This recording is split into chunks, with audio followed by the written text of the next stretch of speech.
Today, our guest is a special friend. Her name is Sister Rose Pacatte. Yes, we're going to talk to a sister. And I have to explain how we met because I was terrified of Sister Rose at first. When the Netflix series The Keepers came out, I was given a person at Netflix that was supposed to give me guidance, which is kind of hard to do for Gemma, right? Sister Rose contacted me and asked for an interview. And then I had to call Netflix, my person, and then they had to say whether it was okay or not, because I knew nothing and actually had given an interview to a tabloid before I had a person. So I got in trouble for that. And when Sister said she was a nun, I was like, oh my gosh, here's a fallen Catholic and a nun wants to interview me. So I was a little nervous. So I got in touch with my person at Netflix and told them that Sister Rose Pacatte wanted to interview me. And before I hardly got her name out of my mouth, they were like, oh my gosh, we love Sister Rose. She's one of the best movie critics in Hollywood. And she's such a cool nun. And yes, you absolutely want to take her interview. So what they did then was they called Sister and they set it up. And then they put us on the phone together. We thought this was funny because it was like going around the block. And then the person stays on the phone with me in case I say something I'm not supposed to say. Or if Sister Rose asks me a question I'm not supposed to answer, they just interrupt. Thank goodness that didn't happen. So with all that said, I want to welcome my special friend, Sister Rose Pacatte. Hi, Sister. Hi, Gemma. Thank you for that lovely introduction. I just feel like you're my special buddy now. I know I unload on you a lot, but I trust you and you're pretty tenacious and you know what time it is. Yeah, but the reason that we're talking to Sister Rose today is because so many of you listeners have asked about how Kathy and Russell either left the convent, didn't leave the convent, and Shane and I are getting as confused as everybody else because of the way things were then. So Sister Rose has offered graciously to explain all that to us. And I think everybody will appreciate this because this has been a bone of contention. Nobody really understands what the situation was. So Shane's going to take over here and hope you enjoy the program. All right, Sister Rose. So you mentioned that you've listened to the podcast, so you're probably well aware that I don't know a lot about Catholicism. So we're definitely glad to have you on to get your input. Thank you for inviting me. Our first question is, some people are confused as to why or whether Sister Cathy or Sister Russell were still in the convent. Can you explain to us, as you understand it from watching The Keepers, what their church or what their status was? Yes, sure. That was a really interesting time in 1969, and it was also a very trying time. So after the Second Vatican Council that ran from 1962 to 65, lots of women's congregations began to experiment with different lifestyles. And to go back a bit further, sisters used to always be in the convent, only living and praying and working. They were contemplatives. In the 1600s, nuns started reaching out into the community to be teachers, to work with the poor. There was the Visitation nuns, the Sisters of Loreto, who I think were one of the first, and the Daughters of Charity of St. Vincent de Paul. Even before the French Revolution and before Germany started their huge cultural camp, there were sisters reaching out into the community. But they got approval to do that on a case-by-case basis from the church. In 1917, the church issued a revised code of canon law. I think it was one of the first times it was ever revised. And then sisters and congregations that had blossomed out after the French Revolution to meet the needs of the poor and teachers and to provide teachers, especially for girls, they existed by exemption, which meant that technically our lifestyle was still supposed to be that of cloistered nuns, but we could go out and have schools and hospitals and such. In 1983, that all changed, but this is the context in which Vatican II occurred when it went before revision of canon law and said that sisters could do all of these things, go out in the community, proclaim the word by action and by teaching.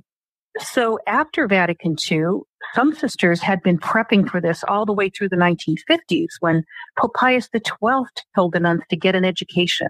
He told them to modify their habits because of hygiene, if you could believe that as being a major reason, but it was.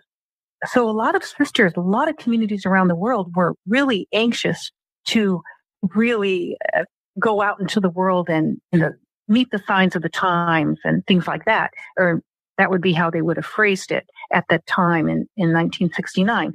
So Sister Cathy and Sister Russell, as per my understanding of the keepers and the research that I've done, would have been in a status called exclaustration. Now, there are two ways to take a leave from your religious community and still have your vows and still be a sister. One is called a leave of absence, and depending on the community, but it allows up to 3 years to take care of your parents. You still wear your habit. The community, you can still be elected to an office in the community. The community provides for you. That could be education, could be another reason. And then helping parents. That seems to be a key one. Exclaustration has a different purpose, however. That's when a sister asks permission to live outside the community, and she will not wear her habit, and she will be responsible to provide for herself. And that's what Cathy and Russell were doing. They were working in a public school. They weren't wearing a habit, and Cathy was on her way to cash her paycheck that night, which meant that she was supporting herself. So the reasons, why would a person ask for here we have two possible motivations.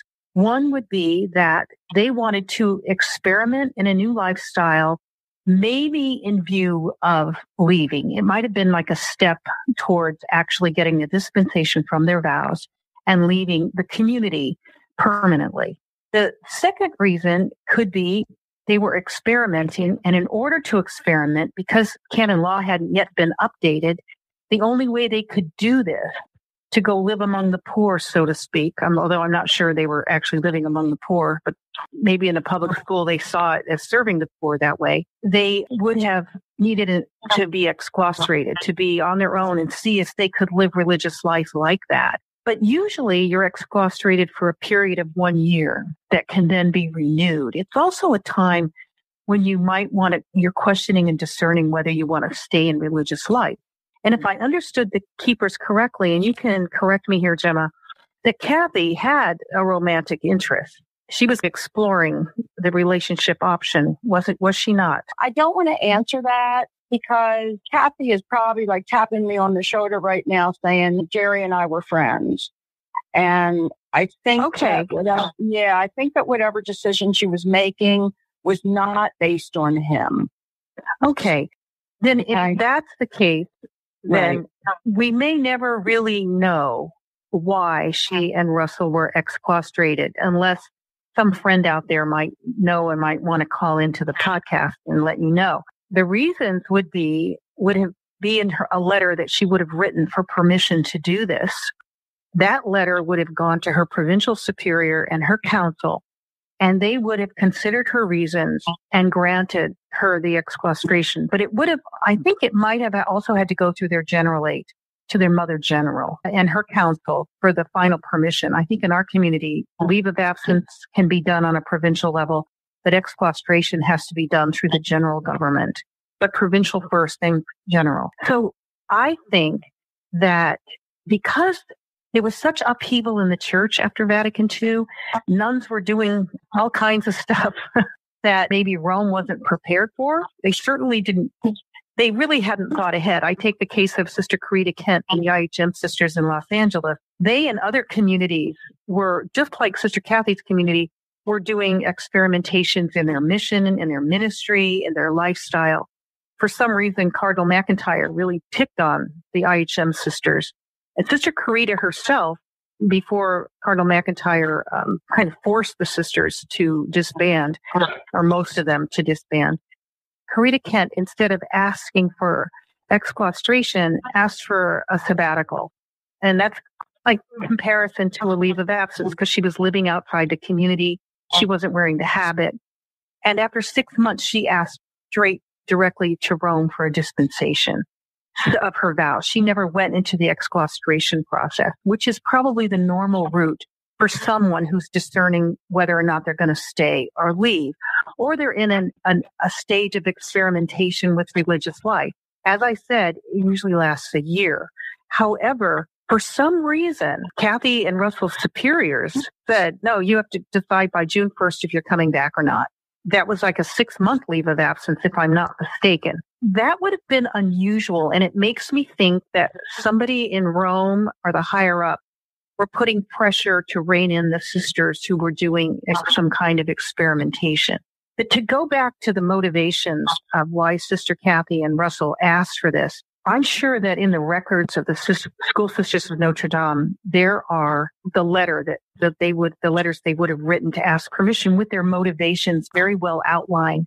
And the fact that their general government would have given them permission to go on this exclaustration journey means that they did clearly state their motivation. Those letters, I would bet you anything that they're in the files of the sisters of their provincial house. We will never be able to have access to them.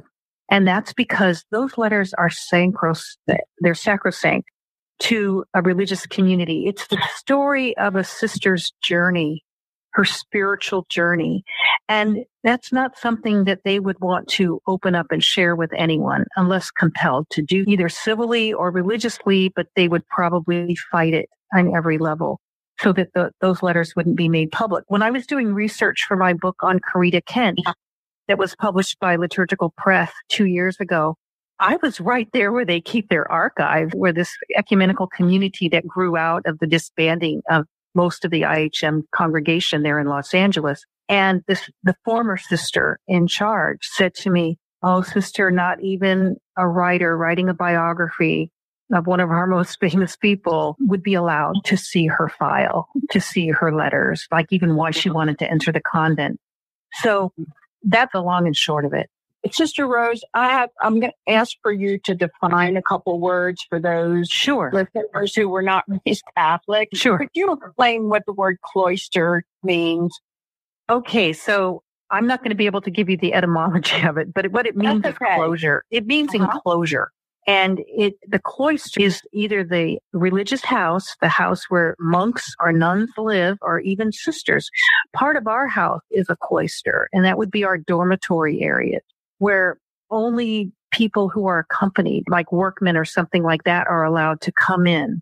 Or rarely someone would be a female relative would be allowed to stay with us.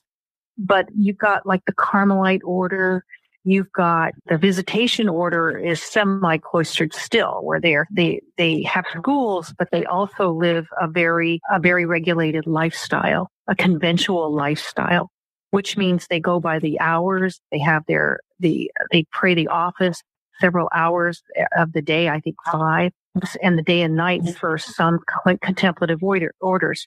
So to be a cloistered nun means that you take solemn vows of poverty, chastity, and obedience, and often you take one of stability. And that means that you're going to stay in that monastery or that abbey or that convent for the rest of your life. And that's what nuns do. And not all may take that vow of stability, depending on what specific constitutions or rules have been written that their founders wrote for them or that have been approved by the church. But that's basically what a cloister is. It's where nuns or monks live and where outsiders may not come without permission. Okay. It's interesting because the Carmelites have a house, a convent near Baltimore. And when I was a child, my aunt would take us to see the sisters. Couldn't see them.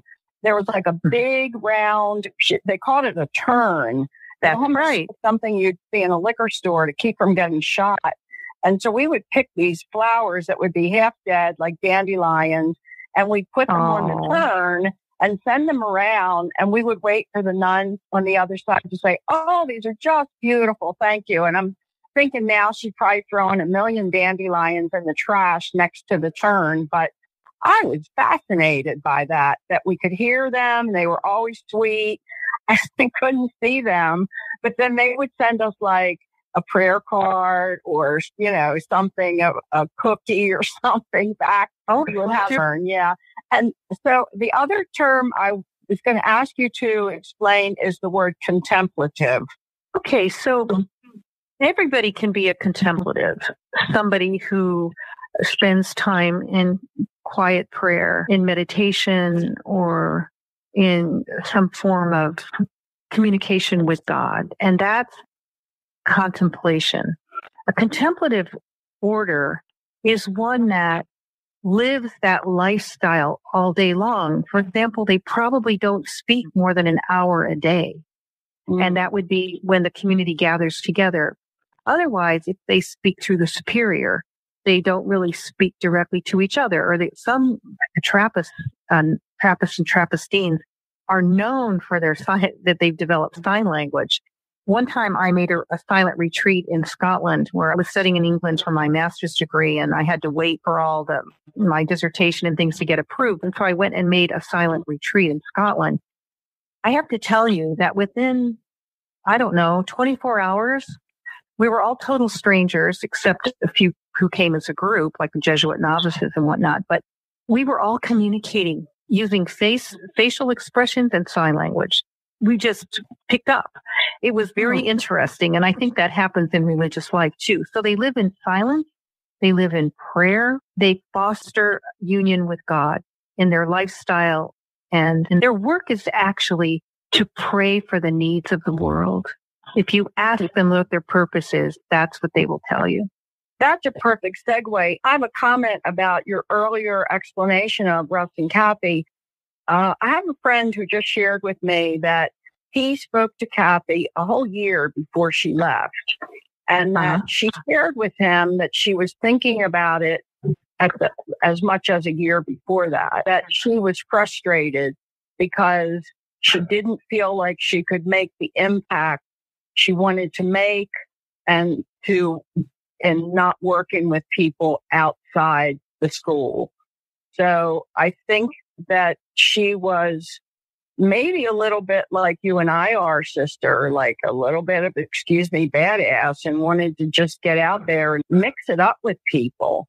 And I think she was frustrated being at Keogh all the time. The other thing is that in talking to her family, they explained to me that she wrote them all a letter, like everybody got the same letter, explaining what she was going to do. And that would have been like in April, and that she would have until December to make a decision. So I guess that's where the 6-month thing comes in. So does that make sense?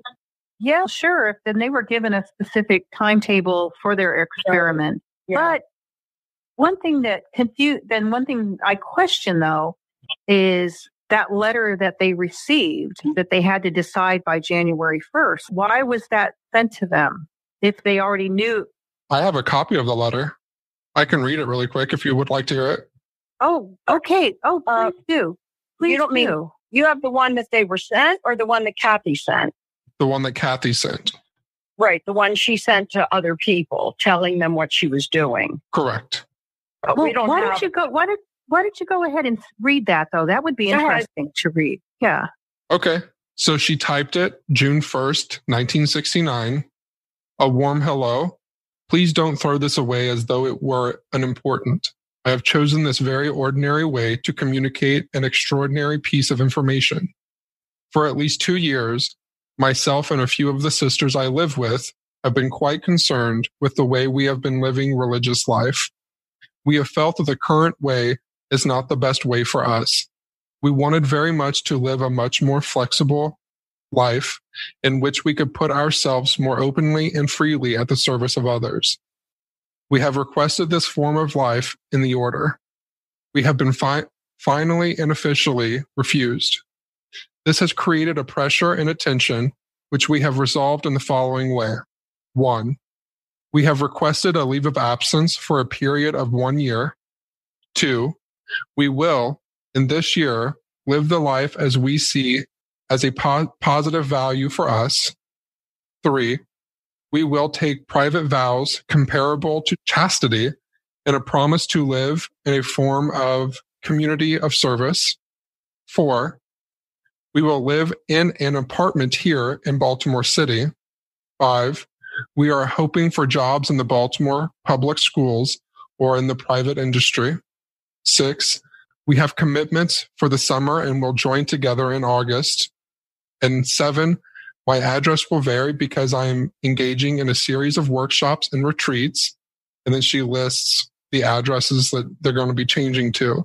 And then she ends the letter by saying, I write this to you so that you will have the truth concerning our situation. You are therefore free to accept or reject what I have written and what I am doing. But you, all of you, have brought me to this time and place in my life, and for that I am deeply grateful. My love for God's people is richer and warmer because you have shown me that He is present and where He is present. I hope you will continue to be for me all that you have been and continue to urge me to love even more. Shalom, Sister Janita, now Sister Miss Catherine Cesnik. And that's the end of the letter. Okay, wow. That explains everything. Now, she's calling it a leave of absence, but... Is that because she wasn't given permission? No, actually, with that type, what she's saying there, she should have been exclaustrated, which I think it was her status. I would bet that's her status. That's why they were given the deadline to come back. Because what she's describing is a state of exclaustration, not a leave of absence. Even what she said, will take a vow of chastity. That's very interesting. That means that they didn't intend to have a superior, that there wouldn't be any issue about obedience. And because they would be working with their own money, then that would preclude, they would be, disposing of their own money. Then that would mean that they were not living poverty at the time. Usually when you're exclaustrated, you're still required to live your vows. So I think, if anything, the School Sisters of Notre Dame had to have a final answer as to whether they were going to come or going to go. And it sounds like they were already decided that they were just going to go. Because she said that they have officially been refused, but they're going to do They were anyway. refused to leave. They were refused the leave of absence to do what they wanted to do. So what the mechanism that would have gone into place would have been exclaustration, at least for a period of time, and they asked until the 6-month period there. So she framed it. And it must have been their community doing due diligence, because once you go into this kind of juridical state, all of a sudden, all the rules go into play. It becomes very legal. And it almost seems like it turns very cold. The relationship turns cold. And that's why she would have gotten that letter saying, you have to decide by January 1st to come back or not. This is it. This is the final thing. And that makes sense. That makes sense to me. I do think it's also interesting that at the end of the letter, she signs it as Sister Joanita, now Sister or Miss Catherine Cesnik. Yeah, so they were pretty much dispensing themselves. But what tells me that they were still considered members of the community, although really at the margins, would have been that letter telling them to decide by January 1st to come or go. That means juridically, their status was not clear. It might have been clear in their own minds, but they hadn't really, her letter doesn't seem to say that we have left the community. If they're living outside the community, they're not going to go by the name sister. So to me, it seems that letter that they received telling them about January 1st, if you look from there backwards, it means they were still considered members of the community. So she was still a sister then when she was abducted and killed. That would be my point. Yeah. And I guess that helps explain the next question that, okay, they're supporting themselves, but they're still nuns, correct? But they're not really nuns. They're sisters. Nuns are, that's a good question. Wow. I didn't know. Okay. All nuns are sisters, but not all sisters are nuns. So the difference is a nun lives in a cloistered monastery, religious house, convent, abbey. And she takes those solemn vows of poverty, chastity, and obedience, and a vow of stability. that's a nun. And active sisters, or sisters who live the apostolic life, are sisters. They call us nuns. I think it's just shorthand in popular culture. It's easier to do because you wear a habit, you're a nun. But we take simple vows of poverty, chastity, and obedience.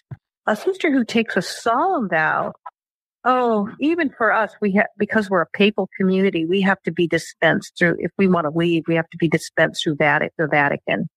So the solemn vows are harder to be dispensed from. So a nun in a cloistered community, she can be dispensed, but it's more, let's say it's more legal work to be dispensed from your vows if you're in a cloistered community. Wow. Does that make sense?